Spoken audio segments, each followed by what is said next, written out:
Tô vendo que tem várias pessoas de outros SAMUs. Muito bom vê-los aqui. SAMU de Jaboatão, SAMU Recife, Cibele, boa noite. Obrigada, Cibele, por estar aqui hoje.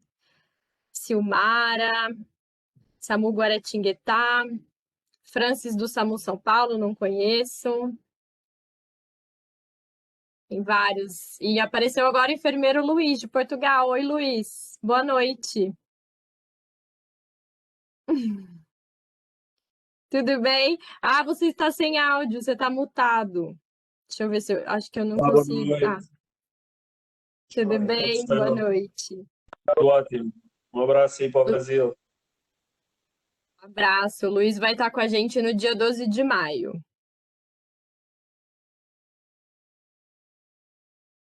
Maísa, vamos começar? A Ellen também. Ellen, se você já quiser deixar seu vídeo aberto, aliás, todos, viu, pessoal? Quem quiser deixar o vídeo aberto, é só o microfone que não vai poder ficar aberto mesmo. Mas quem quiser compartilhar o vídeo, fique à vontade, até ficar mais interativo. Mas você está mutada. Pronto, Mas- vamos lá? Pronto, vamos lá. Boa noite. É um prazer receber vocês aqui na Semana de Enfermagem, né, do SAMU São Paulo. Queria parabenizar a Juliana, que é a nossa gerente de enfermagem, pela iniciativa de ter feito toda essa articulação, né, na programação, ter feito todo o contato aí com as pessoas que vão estar dando a sua contribuição. É uma honra para a gente estar podendo estar compartilhando com vocês um pouquinho do trabalho, né, que o SAMU São Paulo tem feito, também de estar tendo a oportunidade, através de videoconferência, de estar conhecendo a experiência dos colegas aí do país. A gente resolveu esse ano estar abraçando o tema central da Bem São Paulo, é o trabalho da enfermagem no contexto da crise. A gente já está aí na segunda onda, né, da pandemia. A gente espera mesmo que não tenha a terceira onda, mas se isso acontecer, a gente tem que trocar experiência para conseguir trabalhar cada vez melhor, né? A enfermagem tem tido um desempenho muito grande, né, nessa pandemia, um reconhecimento da população, mas sem dúvida, além de ter o reconhecimento da população e da sociedade, a gente sempre precisa garantir que a gente precisa do reconhecimento, principalmente financeiro, né, e da valoração do nosso trabalho enquanto profissionais. Então, acho que a gente, enquanto Semana de Enfermagem, a gente não pode esquecer desse contexto todo, né? E da questão do PL que está aí para a gente estar votando, acho que é importante estar resgatando isso. Então, eu queria começar a nossa semana convidando a enfermeira Ana Cotric. Você vai falar primeiro, Ju, ou primeiro a Ellen? O programa tá para a gente iniciar. Depois a Ellen vai continuar a Então, tá bom. discussão. Então, vamos lá. Então, eu queria convidar a enfermeira Juliana, que a Juliana ela é graduada em enfermagem pela Universidade Estadual de Londrina, é mestre em Ciências da Saúde pela Escola Paulista de Enfermagem e atualmente é a gerente de enfermagem do SAMU São Paulo. A Juliana atua no SAMU há 6 anos. É isso, né, Ju? 6 anos, e há Isso? 2 anos Uhum. ela está respondendo pela coordenação do serviço de enfermagem. E a Juliana vai estar falando um pouquinho para a gente a complexidade vivida pela gestão e equipes de atendimento do SAMU aqui na cidade de São Paulo. Está com você, Ju, a palavra. Obrigada, Maísa. Bom, pessoal, boa noite a todos. Para quem não me conhece, eu sou Juliana. Estou à frente aí da gestão do serviço de enfermagem desse grande serviço que nós temos aqui na cidade de São Paulo, responsável pelo atendimento de 12 milhões de habitantes. Então, é um desafio muito grande. E hoje eu estou aqui para compartilhar um pouco com todos vocês um pouquinho do que foi a gestão desse serviço durante a pandemia, tanto na primeira quanto na segunda onda. Então, eu vou compartilhar minha tela, acho que vocês já estão tendo acesso, né? Eu vou colocar ela no modo total, para que todos tenham acesso aí. E alguém, Maísa, se você tiver com alguma dificuldade de enxergar aí na tela de vocês, me avisa, você que está com o microfone aberto, por favor, tá? Então, vamos lá. Gente, dentro do nosso serviço, a gente fala muito uma frase, isso é constante na fala dos nossos colaboradores e na nossa fala enquanto gestão, que nada é mais importante do que salvar uma vida. E a pandemia, ela trouxe para a gente realmente esse desafio a mais, porque quando a gente fala da pandemia e do que aconteceu, principalmente aqui no Brasil, a gente consegue fazer um paralelo com um desastre ou uma catástrofe, né? Pelo número de vidas que a gente perdeu nesse último ano. Então, vou dar início aqui para que vocês entendam um pouco o contexto do nosso serviço, o tamanho dele, a dimensão e a complexidade. Então, hoje no SAMU de São Paulo, a gente tem 83 bases descentralizadas dentro da cidade de São Paulo. Nós temos 122 ambulâncias habilitadas pelo Ministério da Saúde do Brasil. Nós temos 87 ambulâncias habilitadas como suporte básico e o município de São Paulo investe em um serviço, um suporte intermediário de vida.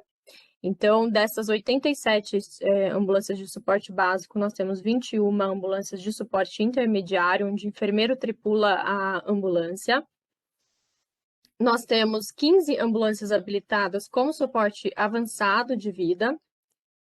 A nossa central, ela recebe em torno de 1.000 ocorrências abertas a cada 24 horas. E a gente é responsável por estar realizando o atendimento pré-hospitalar numa cidade grande de 12 milhões de habitantes. Então, para vocês entenderem um pouquinho da disposição do que a gente tem em termos de serviço de enfermagem e o serviço intermediário dentro da cidade de São Paulo, nós temos 21 unidades de suporte intermediário. Ao total, nós temos 170 enfermeiros que são intervencionistas, ou seja, os enfermeiros que estão na linha de frente. Nós temos 512 técnicos e auxiliares de enfermagem que tripulam tanto o suporte básico quanto o suporte intermediário junto com o enfermeiro. Na central de regulação, nós temos 46 enfermeiros dentro da central, e vocês vão ter a oportunidade, em um dos dias aí do mês da enfermagem do nosso serviço, de estar conhecendo um pouquinho mais o que esse enfermeiro faz dentro da central de regulação. Só no ano de 2020, o CIV foi responsável por 33.123 atendimentos, e o suporte básico ele foi responsável por 155.109 atendimentos no ano de 2020, isso somando todos os atendimentos e não só a pandemia. Esse mapa aqui, ele mostra aonde os CIVs estão instalados dentro da cidade. Então, quando eu assumi a gestão do serviço, o que a gente pensou como estratégico era que a gente colocasse esse CIV na periferia da cidade. Então, vocês podem observar que no mapa a gente tem alguns pontos estratégicos onde foram implantados os CIVs para que desse acesso um acesso mais oportuno e tentando garantir a sobrevida dessas vítimas atendidas, principalmente na periferia, onde o acesso é mais complexo, mais complicado. Então, vamos lá. Agora, falando um pouquinho do atendimento da pandemia na cidade de São Paulo pelo SAMU, esse gráfico ele mostra a barra em azul são os atendimentos por problemas respiratórios. Então, isso não mudou, né? Ele tem um basal de números de ocorrências que entram por problemas respiratórios. Em laranja, nós temos aqui todas as barras diariamente, né, de atendimentos pela pandemia. Então, a gente observa um primeiro pico lá em março, né, na primeira, segunda quinzena de março. foi abaixando ao longo do ano de 2020, e quando foi março desse ano novamente, a gente teve uma segunda onda mais aguda, com mais atendimentos, chegando aqui, ó, 140, 142 atendimentos diários pelas equipes de atendimento pré-hospitalar em São Paulo. E a maior parte desses atendimentos, eles foram realizados pelo suporte básico de vida, sendo 78% responsável o suporte básico de vida e 15% o suporte intermediário de vida. Eles foram, a gente vê, né, a enfermagem muito inserida e muito responsável por esses atendimentos pré-hospitalares. A gente também vê aqui, esse gráfico aqui, ele mostra uma distribuição mês a mês do número de ocorrências atendidas de pandemia. Então, vocês observam que em março e abril de 2020, a gente atendia entre 3.100 e 3.800. Em março desse ano, a gente atendeu em torno de 5.000 atendimentos de pandemia. Então, para vocês entenderem como que a gente se organizou, né, e como que a gente lidou com tudo isso, porque era uma nova doença, uma doença desconhecida, um paciente desconhecido, uma patologia completamente desconhecida, e como que a gente lidou, como que a gestão tentou enfrentar essa problemática. Então, no primeiro semestre do ano passado, ele ficou dedicado à elaboração do protocolo de atendimento às vítimas de Covid-19, ao treinamento dessas equipes, então vocês também vão ter a oportunidade de escutar um pouco mais sobre o treinamento em outro dia aqui no mês da enfermagem. A gente dedicou também ao treinamento das equipes no manejo com esse paciente, porque era tudo muito novo. A gente se dedicou muito aqui no primeiro semestre na questão de prover todos os insumos necessários, os EPIs necessários, porque isso mostrou para a gente a fragilidade, o quanto as nossas equipes de pré-hospitalar, eu acredito que outros colegas de pré-hospitalar também vão ter o mesmo discurso, que a gente realmente não se protegia, né? Então, isso mostrou fragilidade e fez com que a gente corresse contra o tempo para não faltar nada. Então, esse primeiro semestre foi muito dedicado a isso. O segundo semestre de 2020, quando a gente já achou que estava dando uma trégua, e realmente nos números a gente observou essa diminuição, a gente iniciou uma equipe de atendimento aos óbitos domiciliares que estavam acontecendo, foi em maio, na verdade, do ano passado. Essa equipe ela era responsável por fazer todo o atendimento de óbito nos domicílios aqui na cidade de São Paulo. E a gente realizou o screening da nossa corporação também. A gente fez mais de 2.000 testes rápidos para mapeamento epidemiológico. Então, as coisas no segundo semestre elas foram, né, meio que melhorando, a gente foi observando isso daí nos números e em tudo. Quando foi o primeiro semestre de 2021, a gente começa a sentir os números aumentando novamente e a gente entrando numa segunda onda da pandemia. Então, a gente intensificou os treinamentos foram, a grande maioria, por meio de lives diárias que o NEP realizou com toda a corporação. A gente iniciou a vacina, foi algo bom, né, que surgiu, então, no começo de 2021. A gente iniciou a vacinação de mais de 1.200 profissionais da linha de frente, que é o que a gente tem hoje dentro da nossa operação. E nós reativamos também o Comitê de Gerenciamento da Crise, que eu vou passar para vocês aqui, mais ou menos o que a gente discute. Acho que ficou um pouco claro aqui, mas dá para ver. Bom, o Comitê de Crise, ele foi formado por todos os setores administrativos envolvidos dentro do SAMU de São Paulo, para que a gente pudesse elaborar e dar manutenção ao plano de contingência. E a gente trabalhou com 5 eixos principais, né? A gente entende como eixo principal aquilo que não pode faltar e aquilo que a gente tem que estar monitorando diariamente.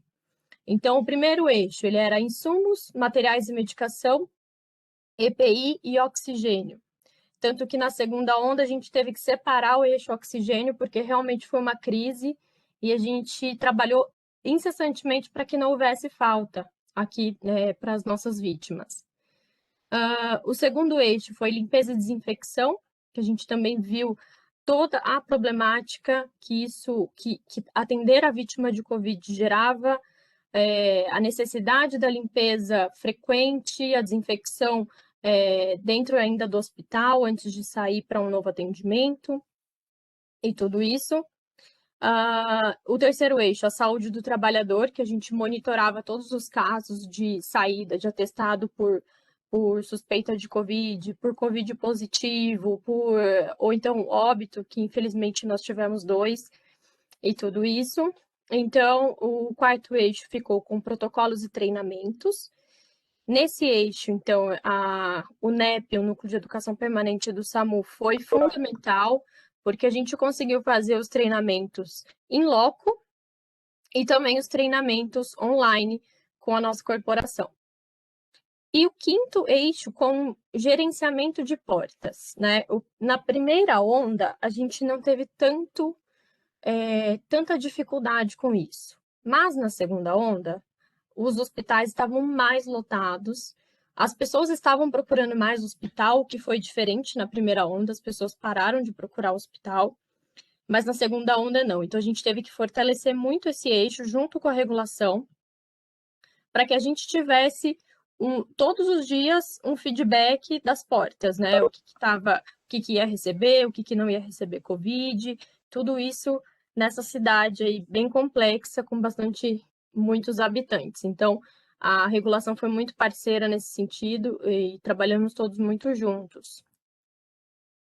E aí eu coloco aqui um fim para a gente pensar um pouco nos desafios e nos progressos, porque toda crise ela traz alguma oportunidade de melhoria. E é assim que nós da gestão enxergamos, né?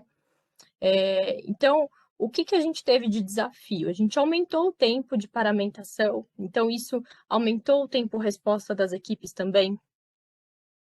A gente teve desafios na limpeza e desinfecção, então era todos os dias, né, verificando o que estava faltando, o que precisava comprar, fazendo compras de urgência.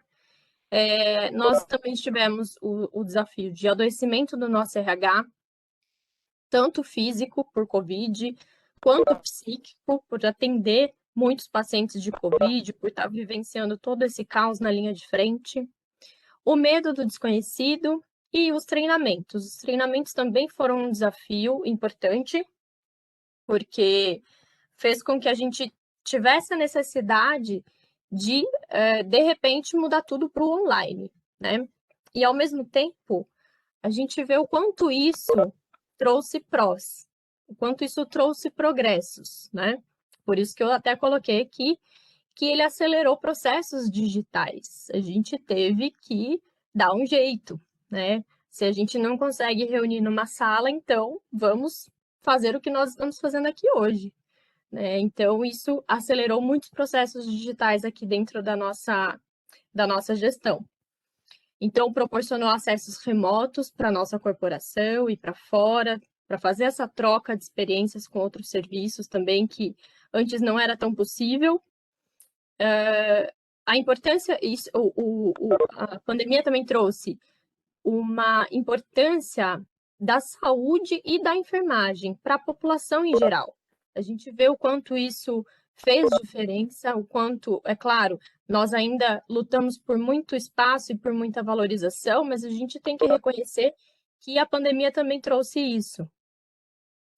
E mostrou que nós ainda somos humanos. Apesar de tudo, a gente tem uma necessidade muito grande de continuar fazendo contatos, de continuar tendo relações humanas, e nos importando com a humanização nesse atendimento, né? Uma vez que você está fazendo um atendimento completamente paramentado, onde a vítima e o familiar da vítima não consegue nem te reconhecer, vai olhar apenas para os seus olhos. Tudo isso torna um atendimento muito mais frio e a gente luta muito por humanização no atendimento. Então, como que a gente vai humanizar e deixar esse atendimento mais próximo do ser humano que a gente está assistindo? Então, quando você está atendendo uma vítima, um óbito, por exemplo, domiciliar, a gente entendeu que seria muito importante que a gente desse um pouco desse nosso sentimento de cuidado humano para essas famílias. Então, aqui embaixo vocês podem até ver um cartão que a gente entregou, um cartão de condolências para essas famílias que perderam as vítimas em casa, que é uma situação bem difícil, né? E foi impactante para a nossa corporação. E aí eu queria falar só um pouco sobre o trabalho da gestão e o quanto às vezes ela é invisível, né? Essa figura ela mostra aqui a ponta de um iceberg, mostrando a intervenção. A intervenção é aquilo que você vê na rua, aquilo que você vê sendo aplicado na prática, é a equipe chegando para um atendimento, mas embaixo disso, tem muita coisa acontecendo que não necessariamente nem a vítima e a família da vítima percebe, e às vezes também nem as equipes de atendimento percebem isso. Então, você tem uma central de regulação funcionando, uma central de regulação com muita informação, com muitos colaboradores lá trabalhando para que a gente possa executar o nosso melhor lá na rua. A gente tem também a parte de educação e treinamentos, que é a base, que precisa estar lá, né? Que precisa ser bem conduzida, que precisa conseguir enxergar as necessidades das equipes do atendimento pré-hospitalar e falar a mesma língua. E você tem a gestão por baixo disso tudo, que é o que a gente costuma chamar de trabalho invisível, né? Porque ninguém sabe o quanto também a gestão batalha para não faltar o insumo, para não faltar o EPI, para não faltar o oxigênio, para não faltar a máscara laríngea, né, para proporcionar que essas equipes da intervenção que estão aqui na rua fazendo o que eles fazem de melhor, que isso aconteça.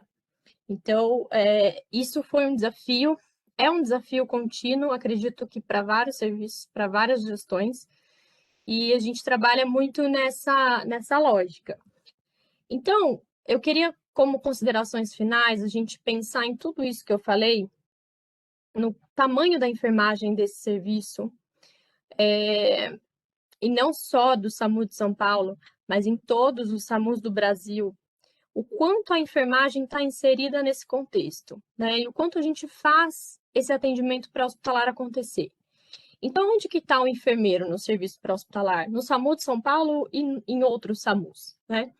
Ele está no suporte avançado, ele está inserido na educação, ele está inserido na gestão, ele está inserido no suporte intermediário, ele está inserido nas URANs, nas unidades de motocicleta que nós temos aqui em São Paulo, nós temos 36. Ele está inserido na central, como eu falei para vocês, vocês vão ter essa oportunidade de escutar um pouco desse nosso trabalho. Mas, além de tudo, o que engloba tudo isso é a enfermagem, porque ela pode também estar inserida no contexto do suporte básico de vida. Então, veja, a enfermagem, ela tem um papel importantíssimo dentro do pré-hospitalar móvel brasileiro. É um componente que não tem como você fazer pré-hospitalar sem você contar com a enfermagem. E isso, acho que é importante a gente falar sobre isso, discutir uma portaria que não acompanhou esse crescimento, né, uma portaria de 2002, e que não está acompanhando esse crescimento. A pandemia acelerou muitos processos, então acredito que a gente precise muito discutir sobre isso, pressionar os nossos poderes também, para que a gente possa ter mais reconhecimento público, reconhecimento em portarias e leis e legislações. Então, é isso, é assim que eu me despeço de vocês e digo obrigada por vocês estarem aqui hoje, escutando um pouquinho. Aqui tem o meu contato e é isso. Mas é contigo.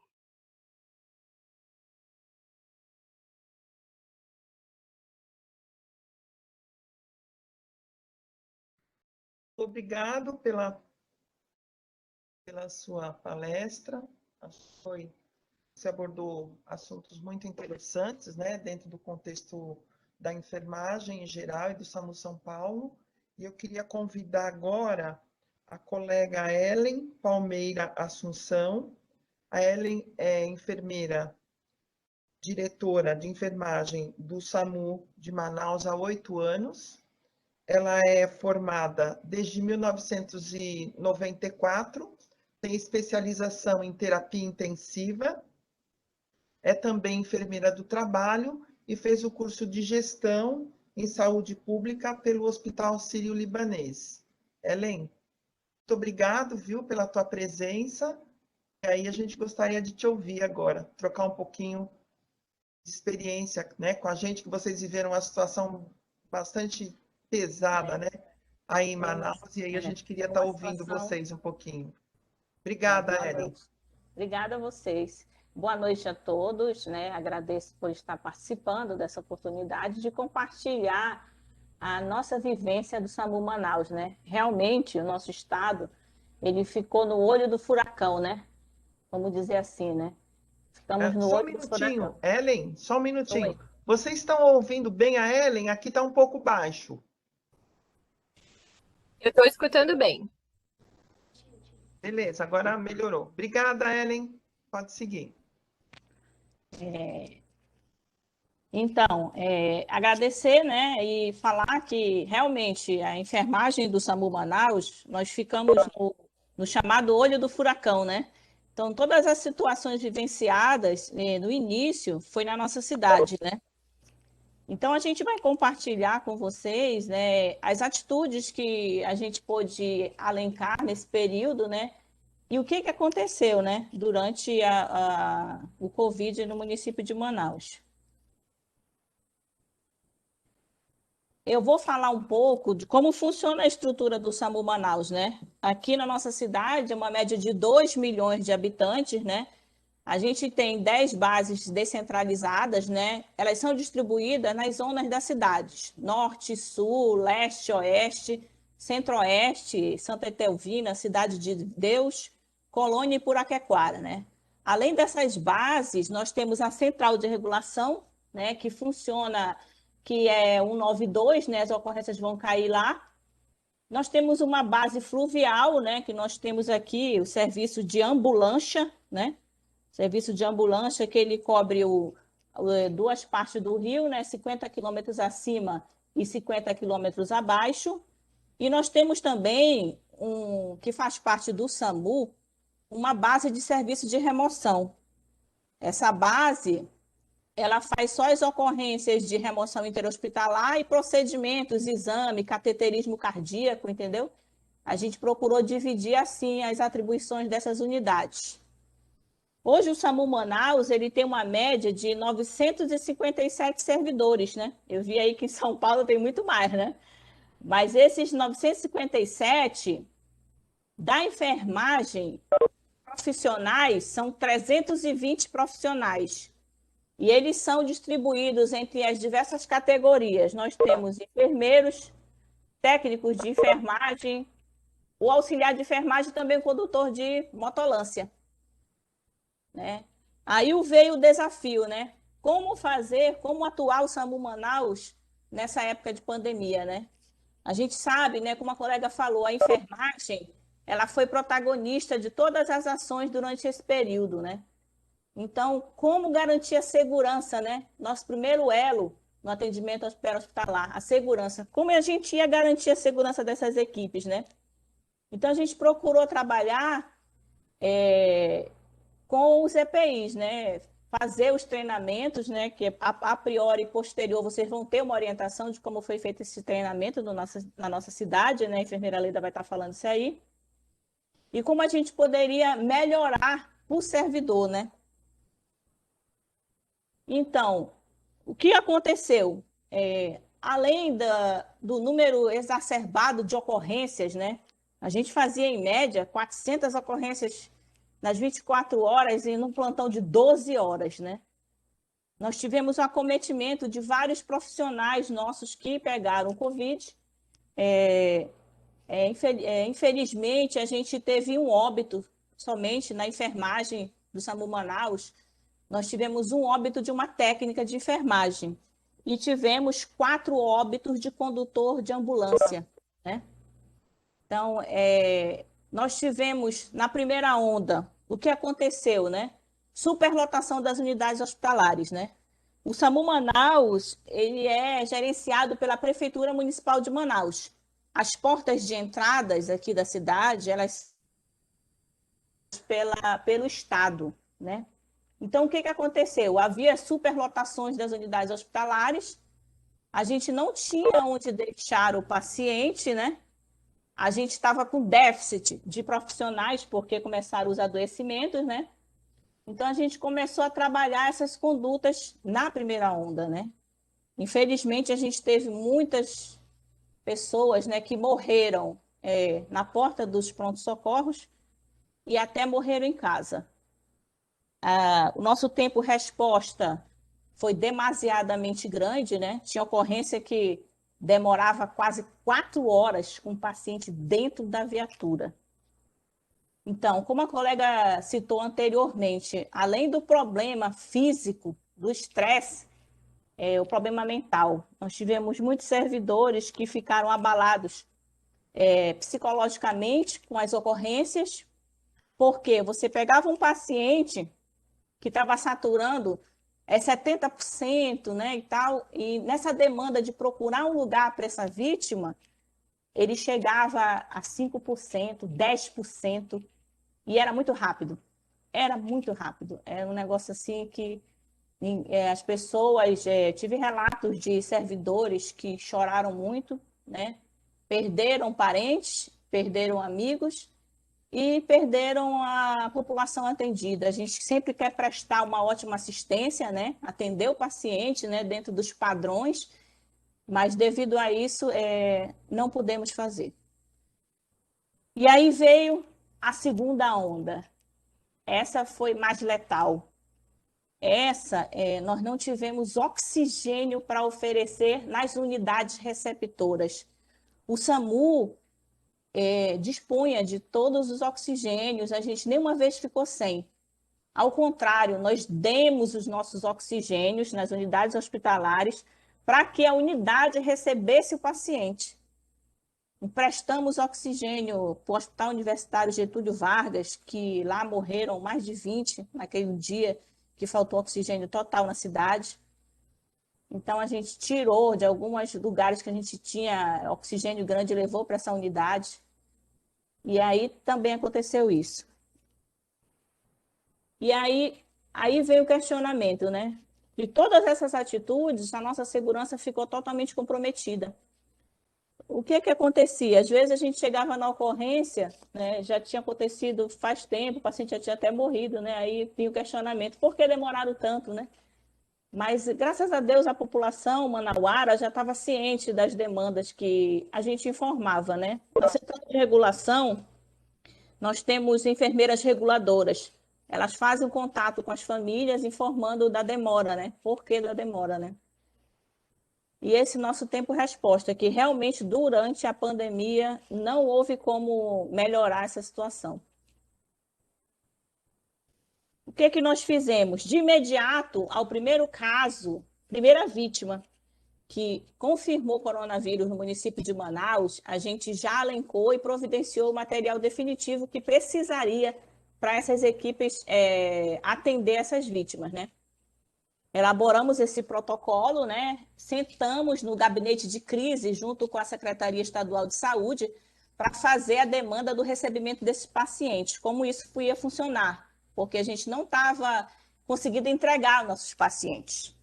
Para vocês terem uma ideia, chegou até a dizer que se o SAMU levasse, eles não receberiam, só se o paciente fosse por meios próprios. Porque se o SAMU levasse, o SAMU teria ambulância e oxigênio. A gente poderia ficar lá com o paciente na nossa unidade até que conseguisse disponibilizar um lugar ou um bico de oxigênio para esse paciente. Fizemos a capacitação de treinamento de todas as equipes nesse processo de paramentação, visando diminuir o tempo-resposta, né?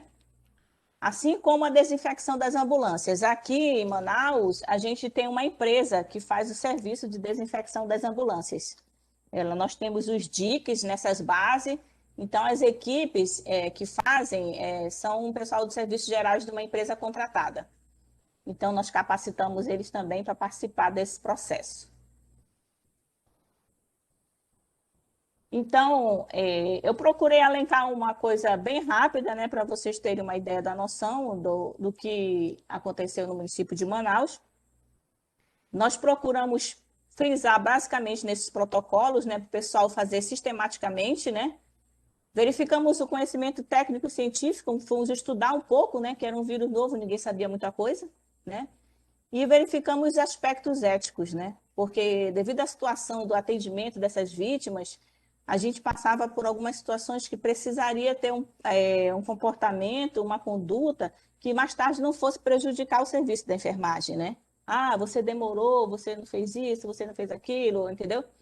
Esse tipo aí. A gente teve casos de recusa de paciente que a gente chegou na residência e optaram por morrer em casa, né? Não quiseram ser removidos para a unidade hospitalar, porque sabiam que estava uma explosão de casos, não tinha oxigênio. Então, a família assinou o termo, assinava os termos e preferia ficar em casa, porque o que acontecia dessa doença, né?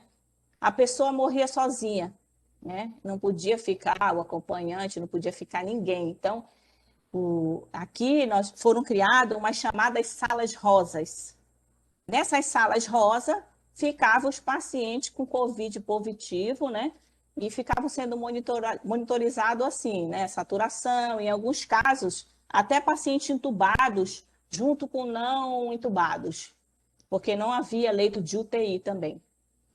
Então, a gente procurou sempre fazer de forma ética para evitar as complicações para a enfermagem, né? Então, nessa hora, né, a gente destaca, né, que a enfermagem realmente é uma parte do SUS que precisa ser bastante valorizada, né? Estamos aí nessa batalha para conseguir a aprovação dessa PL, né? Aqui também o pessoal, tudo é favorável, né? Porque em algumas unidades hospitalares privadas, alguns técnicos, enfermeiros exercem uma carga horária de 40 horas. Para a gente aqui, a nossa carga horária ainda está 30 horas, né? Mas existem instituições que pagam muito, remuneram muito mal e se trabalha muito mais. Eu deixei aí meu contato e meu e-mail, e aí a gente pode ir às perguntas, né? Se tiver algum questionamento, se ficou alguma dúvida. Mas esse aqui é a nossa equipe do SAMU Manaus, uma parte, né? Mas aqui nós estamos muito felizes por estar participando dessa semana de enfermagem de vocês e vamos ficar mais felizes ainda se tiver essa aprovação dessa PL. Obrigada.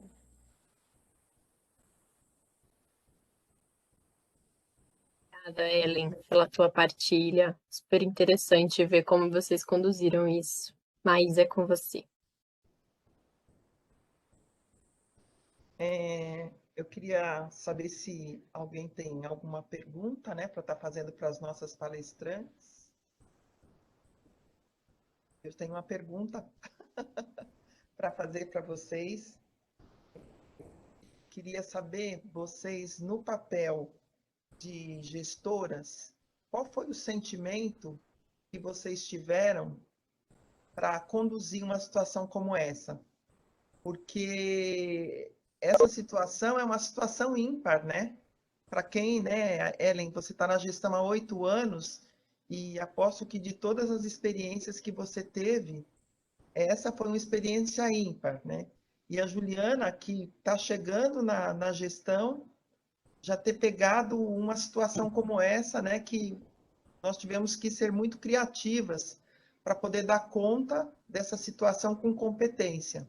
Então, eu queria que vocês colocassem um pouquinho qual foi o sentimento de vocês para estar conduzindo essa situação.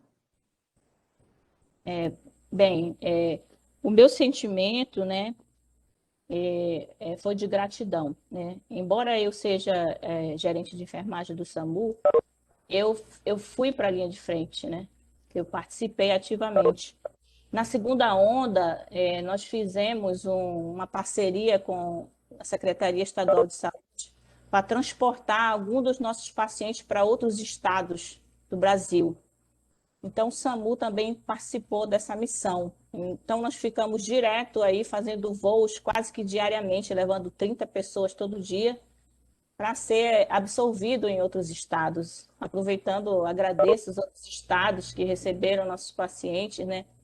Infelizmente, alguns, devido à gravidade da doença, não conseguiram retornar aos seus lares, mas a grande maioria assim fez.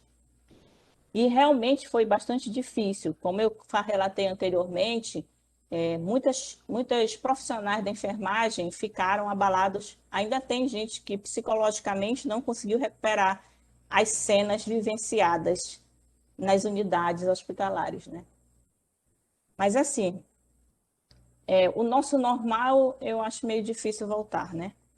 Nos alegrou bastante a chance de tomar a vacina, né? Os nossos profissionais já estão todos vacinados. E agora a gente está tentando, né, dentro da medida do possível, retornar às nossas atividades. Nessa época também, os traumas quase zero. A maioria dos pacientes, tudo era Covid. Para ter um acidente de trânsito, um tiro, uma facada, era a coisa mais difícil. Quase não tinha. Então, foram coisas assim que mudaram o nosso pensar, né? As mortes, essas situações da família optar por ficar em casa e morrer perto dos seus entes queridos, também foi muito traumático, né, para a gente, né? E quando a gente chegar para remover essas vítimas para outros estados, a gente via que tinha ali uma esperança, né? Existia essa esperança, né? As pessoas iam porque achavam que... E realmente aconteceu, né? Eu vou para outro estado, eu vou sair vivo, né? Se eu ficar aqui, eu vou morrer. Era assim que eles falavam para a gente: me leva, porque se eu ficar aqui, eu vou morrer. Então, realmente nós ficamos no olho do furacão. Mas a nossa esperança é que agora, com a vacinação, a gente diminuiu, a gente quase não está tendo mais aquela demanda de ocorrências, né? A gente já percebe, já voltou os traumas, né? E realmente é gratidão por ter ajudado e gratidão a Deus por estar aqui viva falando com vocês, enquanto muitas colegas enfermeiras não puderam estar. A gente no SAMU perdeu uma colega, mas no município de Manaus nós perdemos muitas. Muitas enfermeiras, muitos técnicos, muitos médicos, colegas, conhecidos que estudaram com a gente se foram.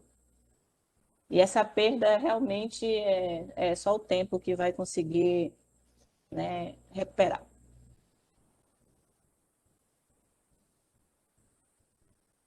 Eu tive um olhar parecido com o da Ellen, mas ao mesmo tempo o desafio foi muito grande, como a Maísa disse, né? Estou há 2 anos na gestão e um ano desse tempo foi lidando com uma crise sem precedentes. E tanto que a gente conversa muito entre nós, assim, colegas, do quanto isso mudou o nosso modo de pensar, o nosso modo de agir, o desempenhar das nossas ações, a importância que as pessoas dão para a saúde, para a enfermagem. Isso modificou o meu...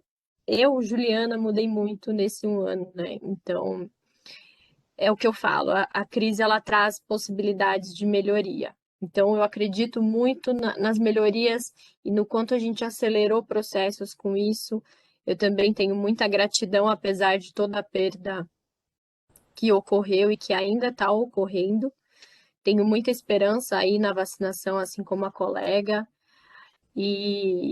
mas não existe um milagre para isso, né? Acho que é uma força coletiva. As pessoas precisam estar engajadas, estar empenhadas para que isso aconteça, porque o vírus não vai desaparecer, né? E a gente tem o risco aí de uma terceira onda iminente, até de uns dias para cá a gente já observou de novo os nossos números aumentando novamente.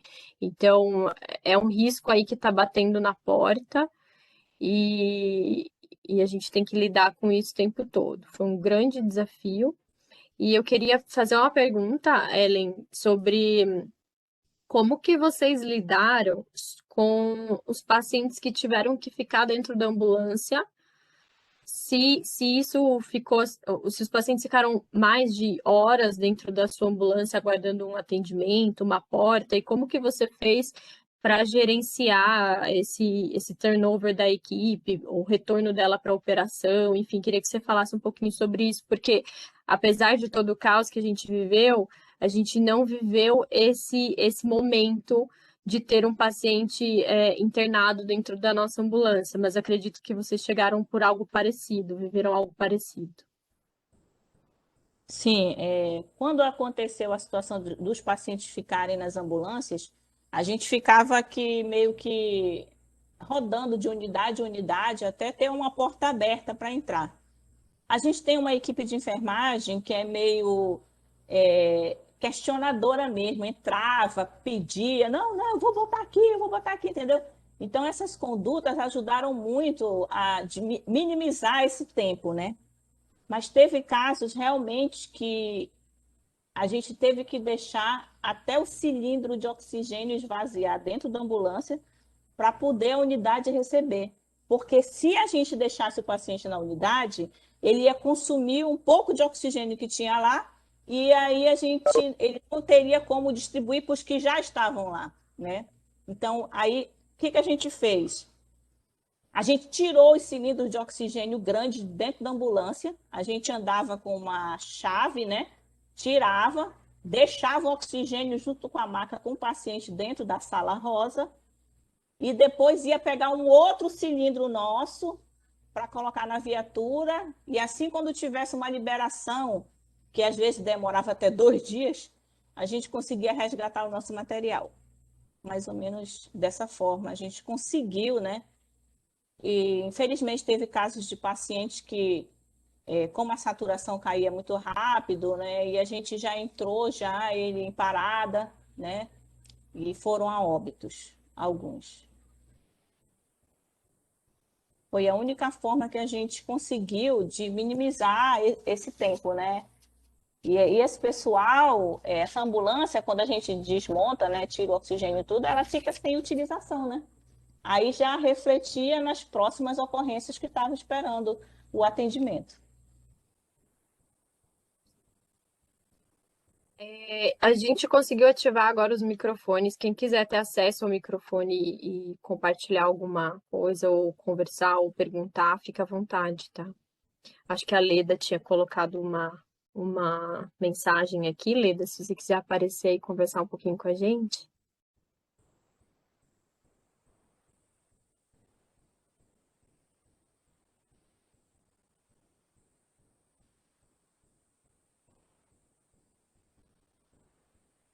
Tudo, Leda, vocês estão escutando?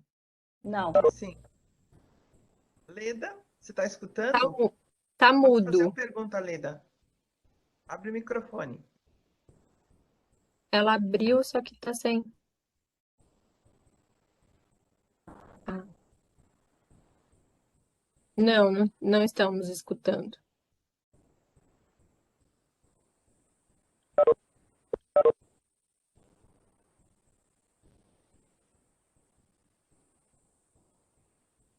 Leda, alguém quer fazer alguma pergunta, gente? Vamos aproveitar aí as colegas. Leda de Sobral, né? Problema com o som do computador, a É, Leda. ela já tinha colocado aqui, parabéns, Juliana e Ellen, pela transparência da explanação, expondo suas fraquezas, as soluções encontradas e ressaltando o ganho do aprendizado obtido. A Leda é enfermeira responsável pelo núcleo de educação lá do SAMU de Manaus e vai estar com a gente também num dia aqui do mês da enfermagem. Obrigada, Leda.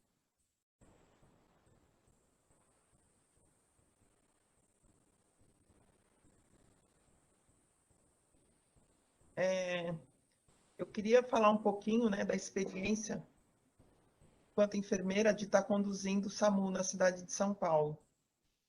Eu acho que foi um grande desafio para mim também, né, enquanto enfermeira. Foi muito interessante como a gente pode trabalhar essa questão de um atendimento mais humanizado enquanto enfermeira. Eu acho que isso fez toda a diferença, né?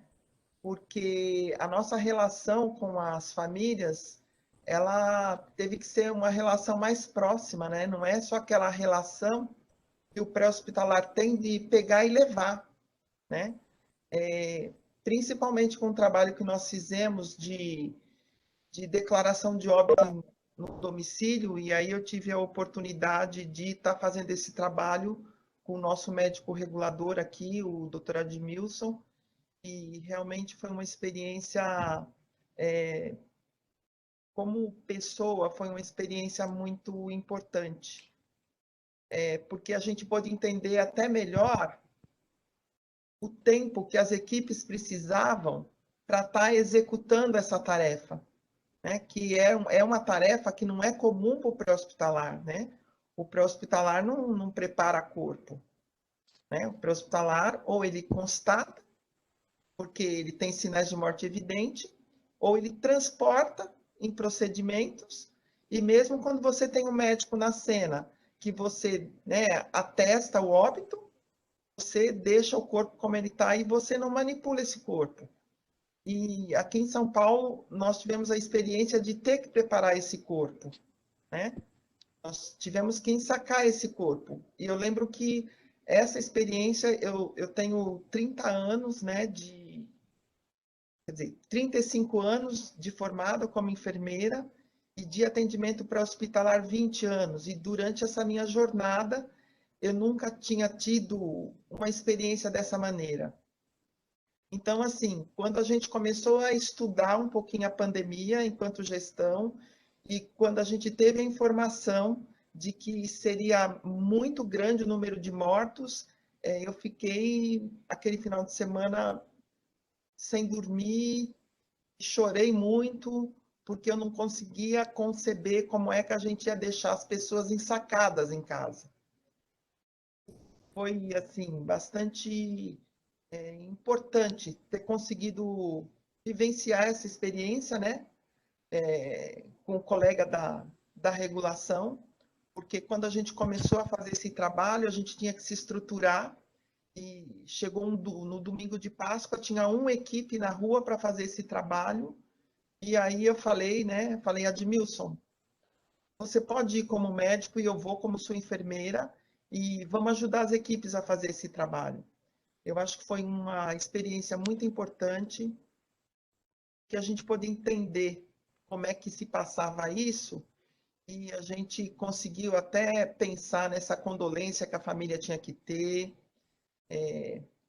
Teoricamente, né, a orientação dos protocolos da Anvisa era que você não deixasse a pessoa mais se aproximar daquele corpo, mas quando a gente vivenciou isso dentro da casa da pessoa, a gente entendeu que não era bem assim, que a gente tinha que reforçar sim as orientações do que fazer depois, mas que para aquela família era muito importante, muitas vezes o último abraço, e a gente não podia privar a família na sua casa desse momento.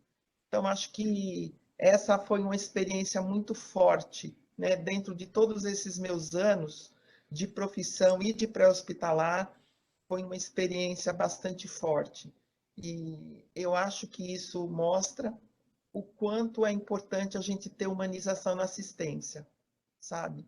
Não adianta a gente só cumprir os protocolos sem fazer a interação com a outra ponta, né? Que é o usuário e com a família. Então, acho que foi bem interessante. Admilson, eu estou vendo que você está aí, eu não sei se você consegue falar. Admilson, estou te chamando. Não sei se ele consegue falar. Maís, ele está com problema na conexão, ele não está conseguindo entrar. Ah, tá certo, então.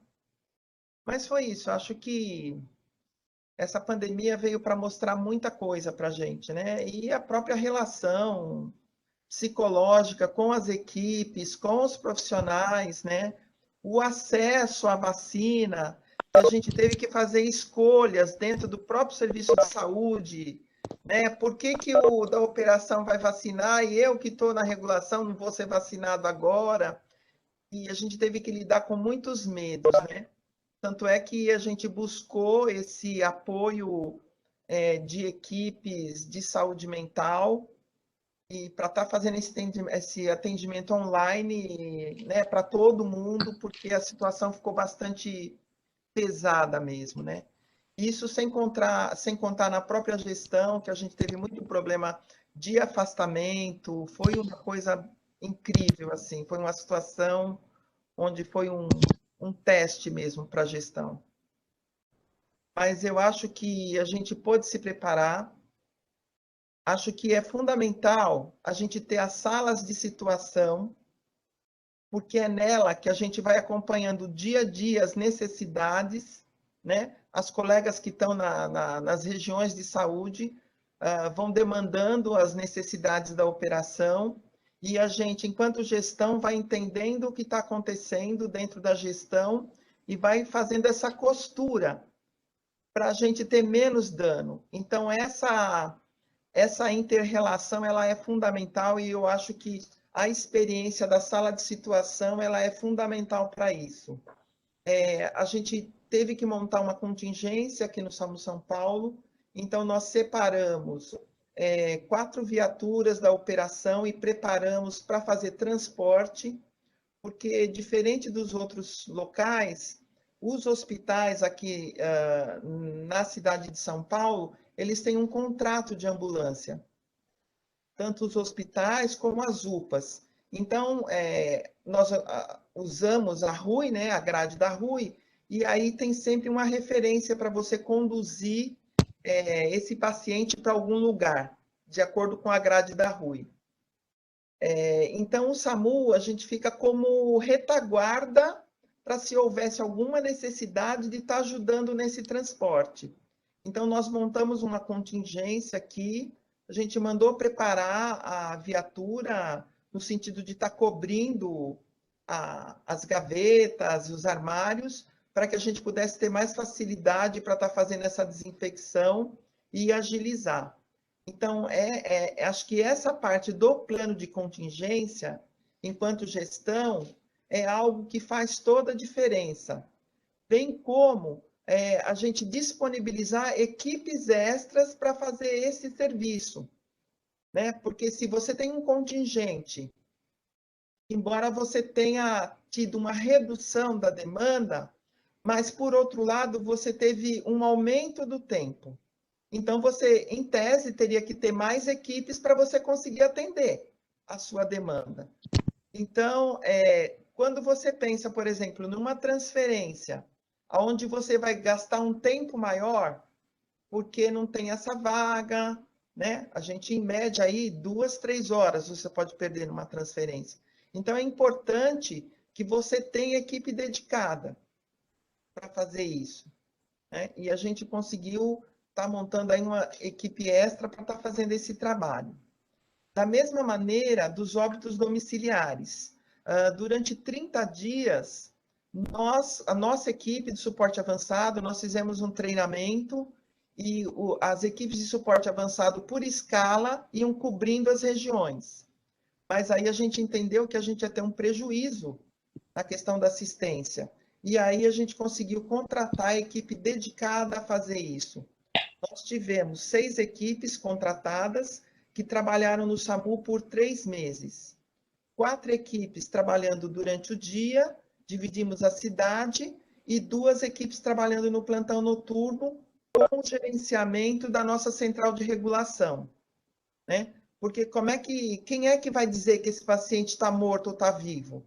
Então, ia uma equipe de saúde, uma equipe do SAMU, básico, avançado, identificava que esse paciente estava morto e, a partir daí, ele ia para uma fila de espera e a gente ia mandando, então, essa equipe, que era composta de um médico, um condutor e um técnico de enfermagem, que ia até a casa das pessoas, fazia a declaração de óbito dentro do protocolo. Precisa fazer autópsia verbal, então essa equipe fazia essa autópsia verbal no domicílio, preparava esse corpo e fazia o contato com o serviço funerário. Então, essa foi uma experiência inédita, né, no serviço pré-hospitalar, na primeira onda. Na segunda onda, a gente não precisou fazer esse trabalho, e isso foi muito bom, porque foi um trabalho bastante pesado, e a gente está mais, então, trabalhando na questão do monitoramento. Foi feito, sim, eu vi aqui a questão da coleta do SWAB. Nós trabalhamos em rede, né? Porque nós somos o pré-hospitalar móvel, mas nós temos o pré-hospitalar fixo. Então, como nós dividimos a cidade em 4 regiões, nós fazíamos a coleta do SWAB e entregávamos numa UPA de referência em cada região. E depois a família era orientada a estar procurando nessa UPA, nesse serviço.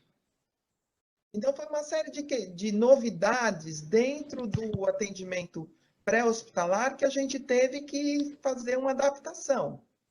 E eu acho que essa adaptação ela só é possível quando a gente tem na lógica a assistência em rede. Porque várias questões que foram feitas, o SAMU não tinha como resolver. Mas a rede de atenção tem como resolver. Então, acho que essa é uma experiência também que a gente deve levar para o pré-hospitalar. A própria portaria 2048 coloca que o SAMU ele é um observatório do sistema. E, como tal, a gente deve fazer isso funcionar. Ou seja, os chamados de repetição, eles precisam ser alertados para as outras pontas da rede. Porque o serviço pré-hospitalar, né, o doente não pode ficar fidelizado ao atendimento pré-hospitalar. E hoje, aqui em São Paulo, a gente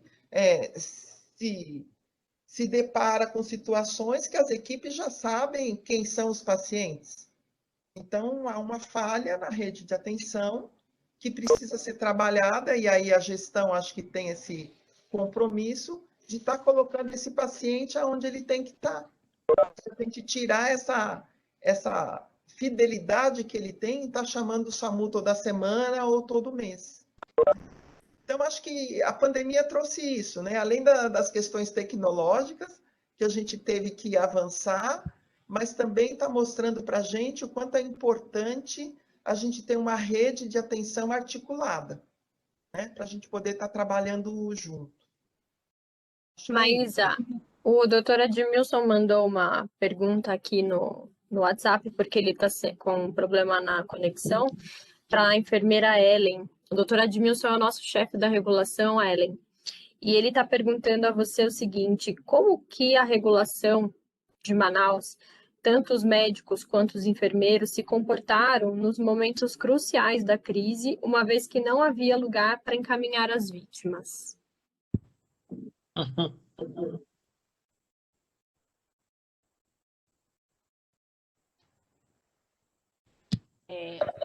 Foi bastante difícil, né? Como eu falei anteriormente, não tinha onde encaminhar esses pacientes. Então, o que a regulação fazia? Era orientado os pacientes de menor gravidade, havendo a possibilidade, a família levar por meios próprios. Até porque esse tempo-resposta iria demorar.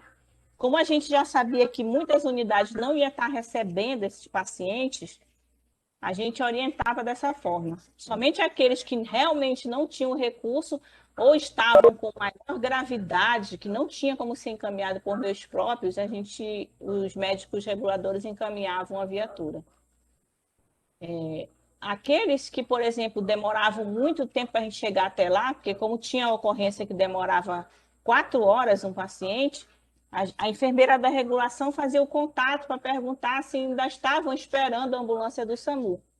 Foi uma estratégia que a gente conseguiu. E a gente ficava acompanhando, pela enfermeira reguladora, os casos desses pacientes que estavam aguardando a nossa viatura e aqueles que estavam dentro da viatura aguardando um leito de hospital.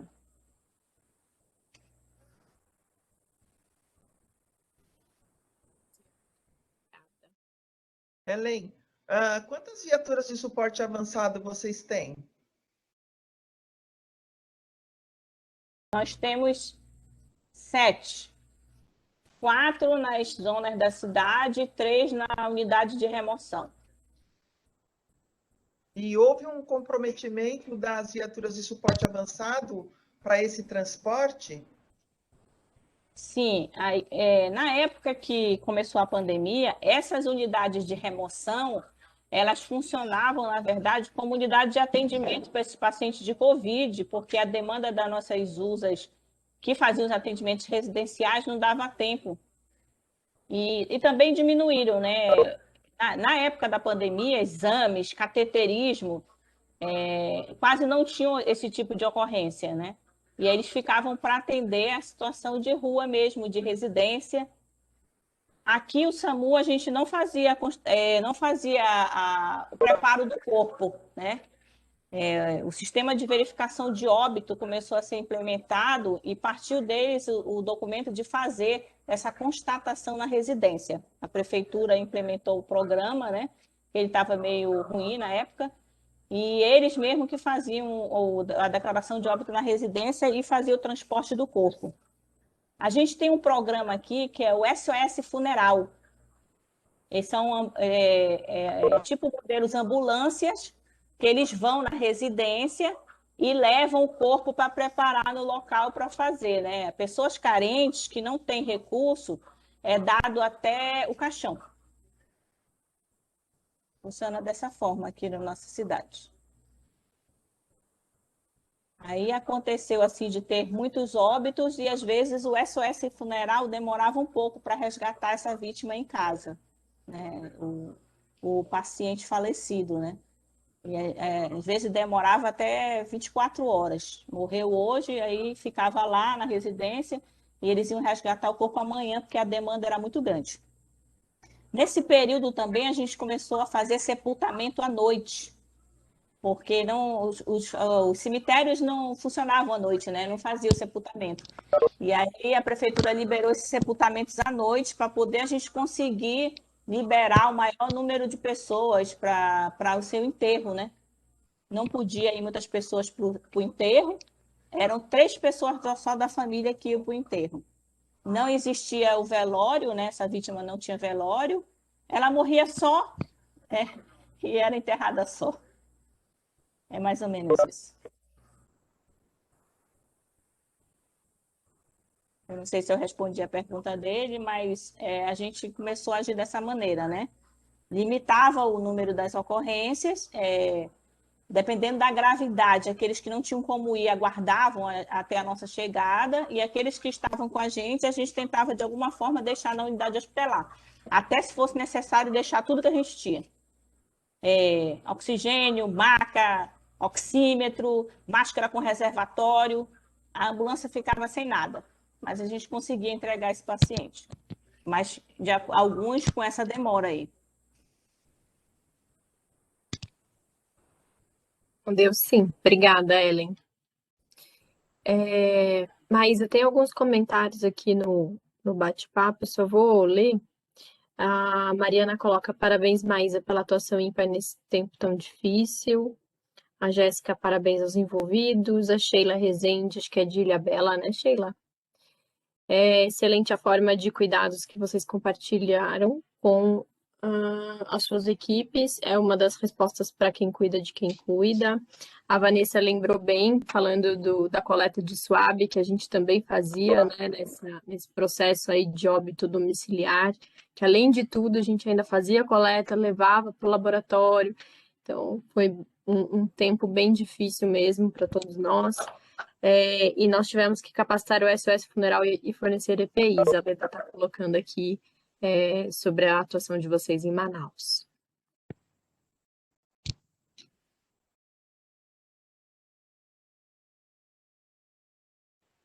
Bom, alguém gostaria de fazer mais alguma colocação?